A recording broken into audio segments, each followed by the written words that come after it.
Hello everyone, welcome and thanks for joining this GCI live stream webinar. I'm Rob Russell, a cybersecurity specialist here at GCI, and I'm joined today by my colleague and fellow cybersecurity specialist, Dave Fraser. Do you want to say hi, Dave? Hi there, morning everybody. So I trust everyone that's joined us today has had an easy commute to work this morning and traffic wasn't too bad down the stairs. That's right, you're at home and Dave and I are too, so don't worry. And so are hundreds of other attendees who've joined this webinar. So home working is the new normal and we should all be getting used to it. Many already are. A study conducted in January of this year found that 68% of businesses in the UK offer a flexible workplace policy. However, criminals are taking advantage of this new way of working for many, which is why we're providing you with this practical security advice on how to stay secure while working from home.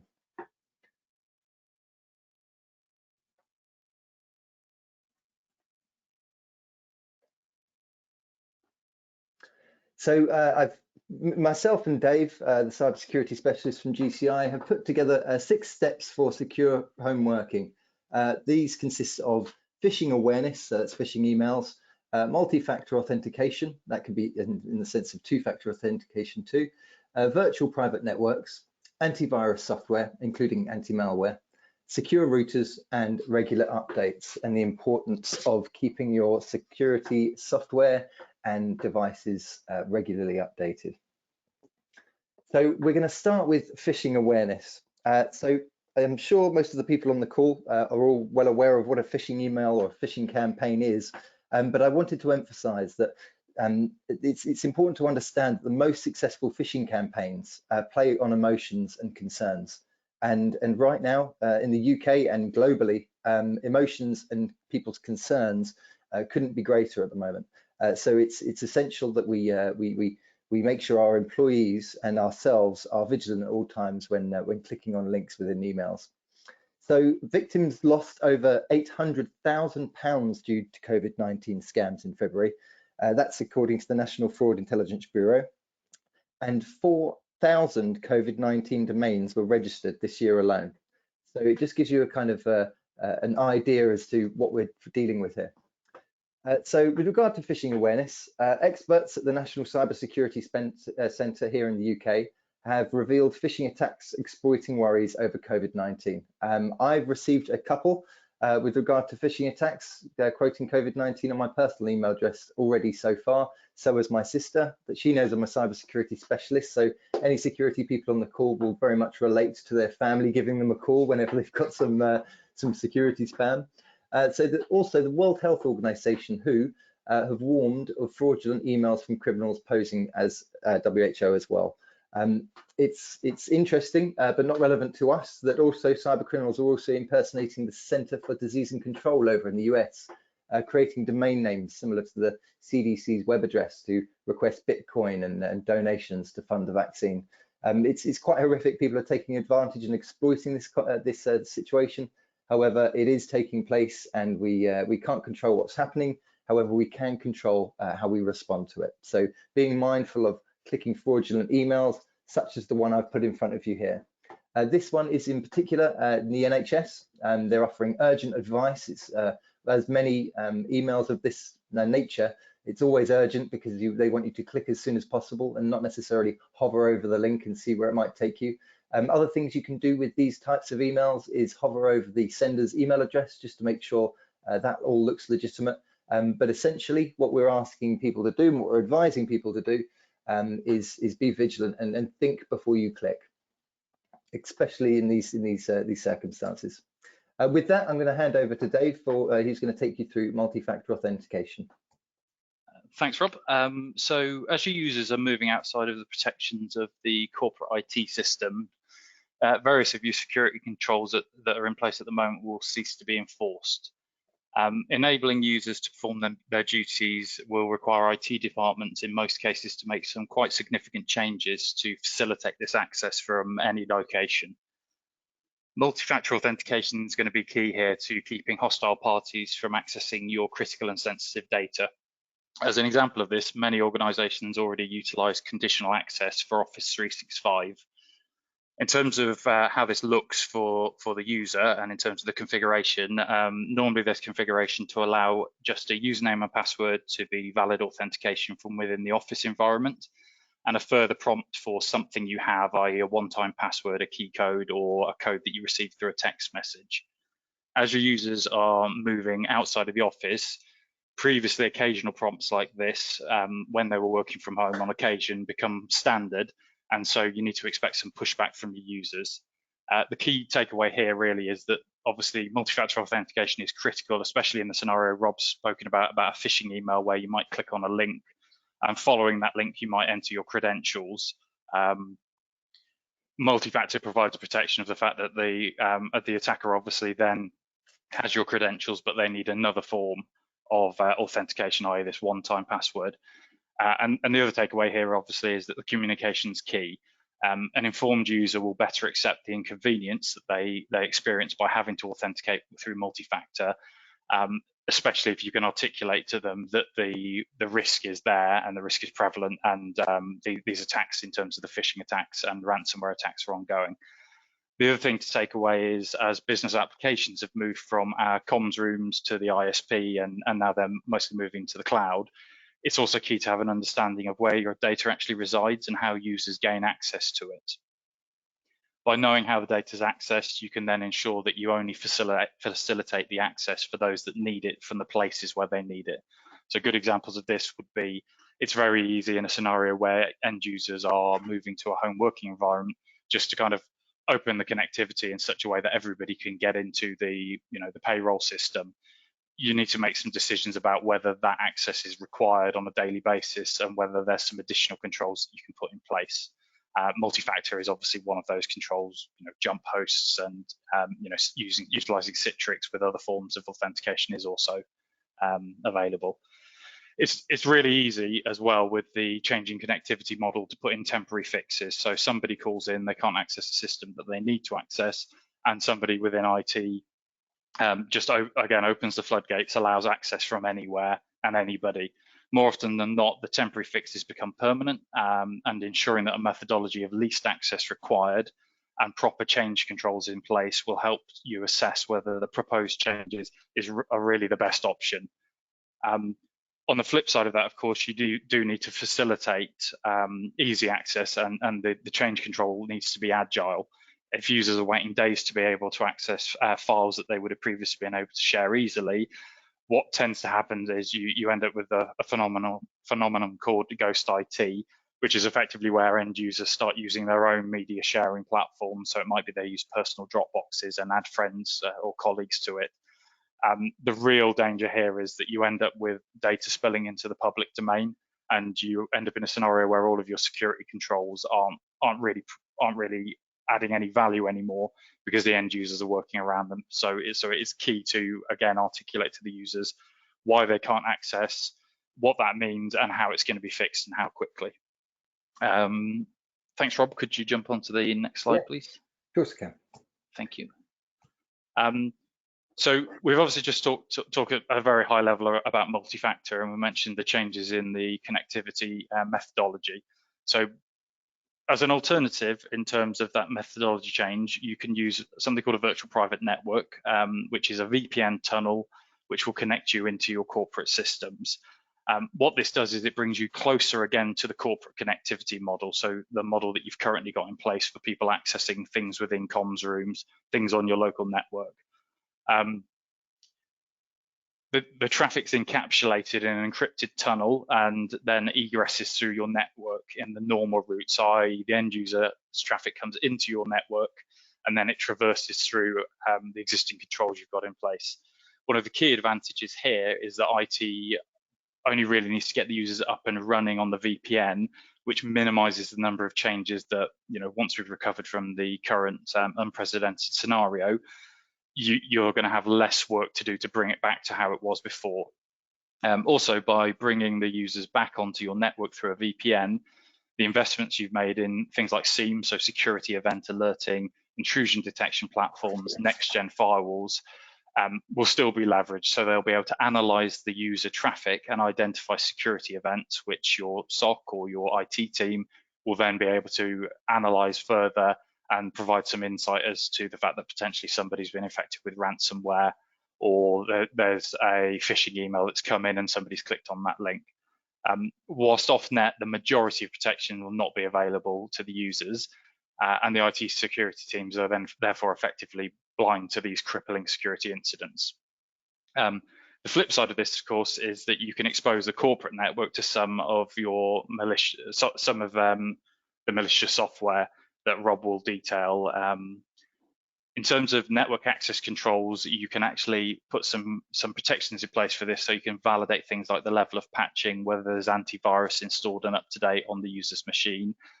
And this is really, really important if you're going to be allowing end users to take a bring your own device, or as it's sometimes called, bring your own disaster model, where end user computing devices might be allowed to connect into the corporate environment.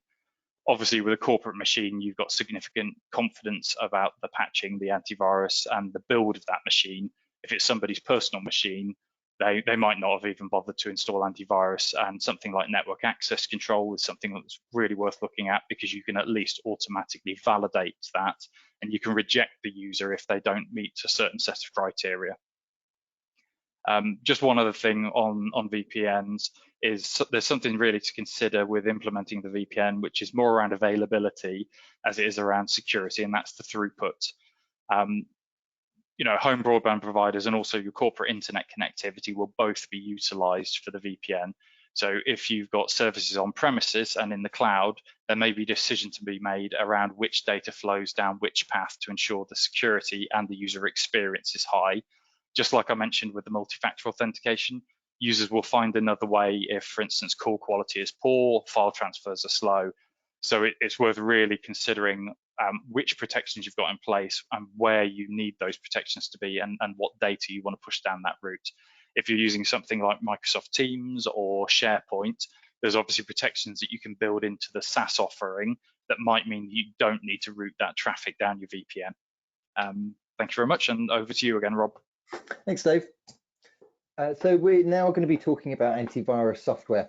I'm going to include anti-malware in this part of the webinar as well, because there is a difference with regard to antivirus.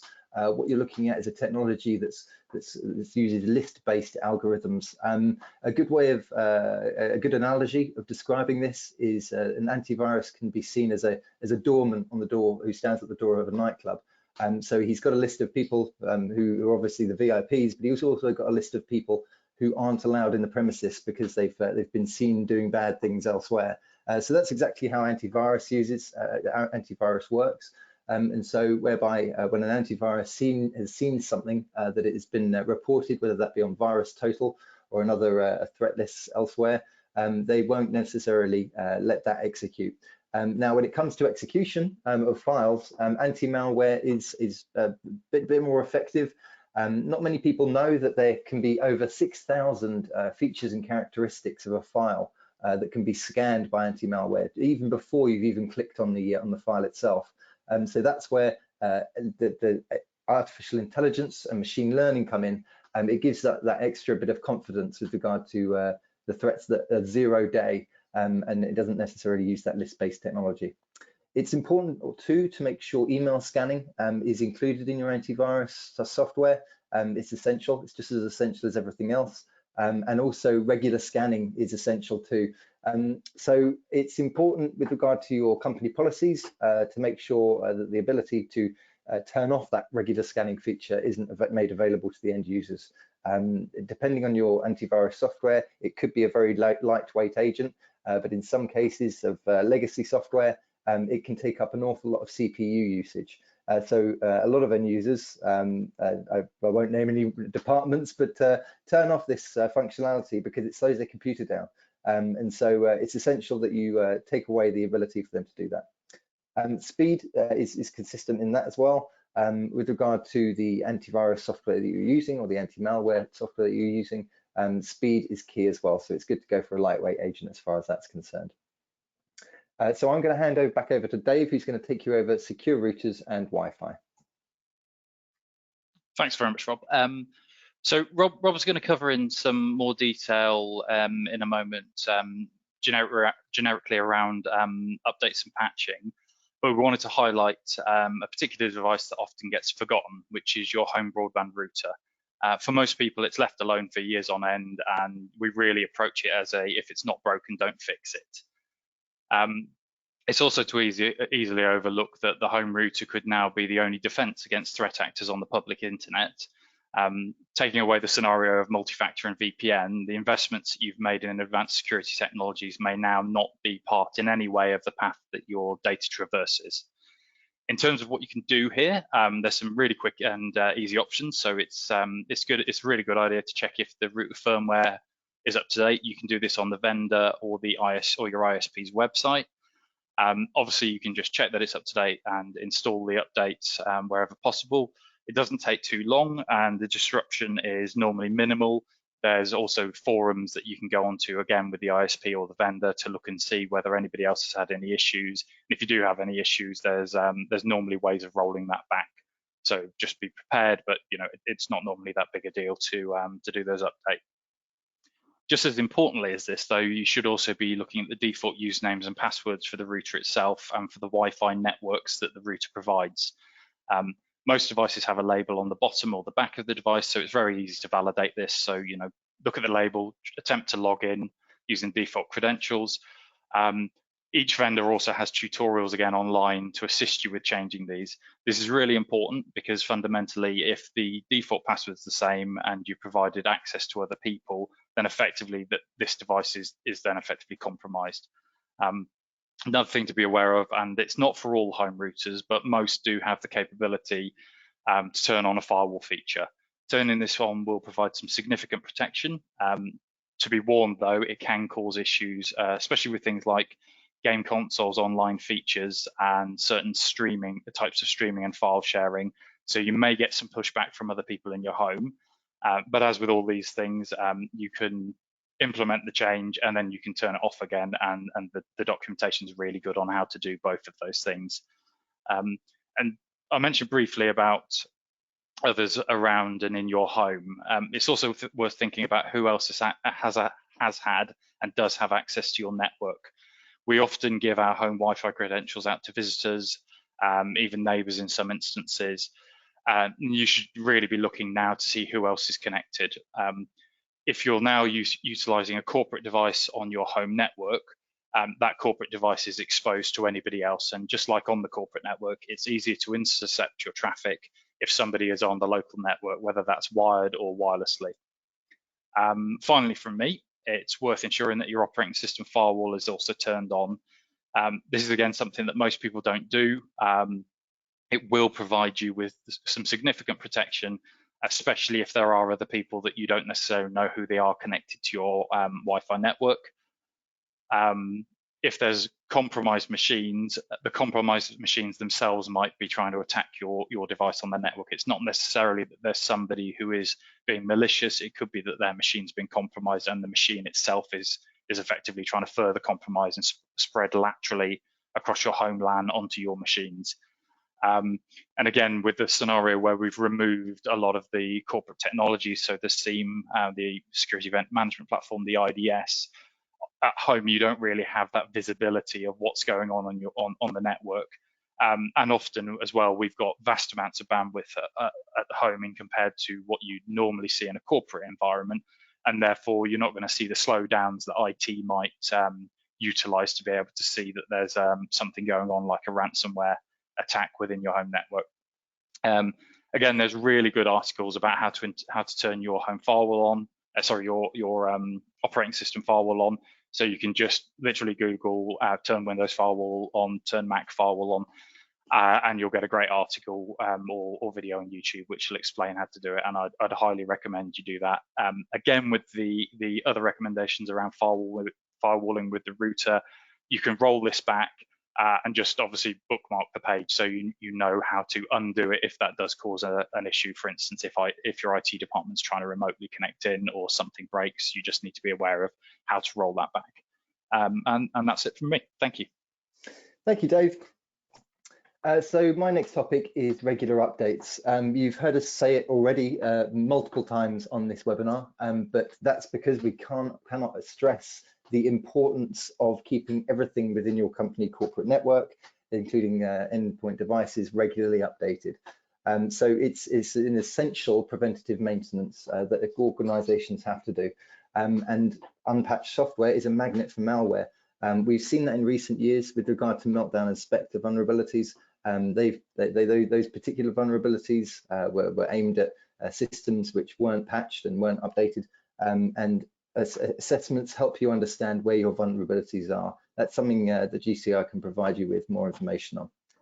So 70% of successful cyber attacks exploit known vulnerabilities, and that brings me to my my final note there, which with regard to 60% of breaches over the past 2 years were attributable to unpatched software, and 34% of companies knew about the vulnerability in advance of the attack and just simply hadn't gotten around to dealing with the problem.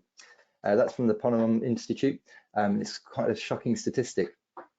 With that, I'm going to come to my final slide here and say, with regard to questions, please don't hesitate to reach out, and you can use that chat window.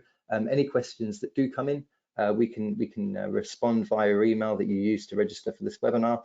But I'd like to end by saying thank you to Dave, but also just to let you guys know, in the times that we're facing at the moment, in recent weeks, we've seen just how effective the advice from our government has been on to how to avoid this corona COVID-19 virus, and it's been very effective with regard to the advice: washing our hands, not touching services, staying 2 meters away from others, and it's having a great impact on our society, and it seems to be slowing down the virus. Now, computer viruses can spread just as much, just as easily as human viruses. So with regard to the practical advice we've talked you through here today, I hope it can do everything that it can possibly do to keep you resilient to cybersecurity breaches. However, if despite your best efforts, you do fall victim to a successful cyber attack, here at GCI, we have a security incident response team.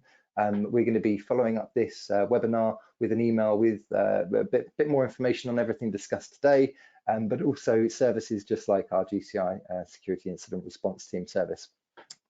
With that, I would like to wish you all a very pleasant day. The sun is shining down in the west here in Buckinghamshire. I hope it is there too. Don't forget to go out for your daily jog, and I hope you all stay safe in the coming weeks to come. Thank you very much, everybody. Thanks, everyone. Thank you.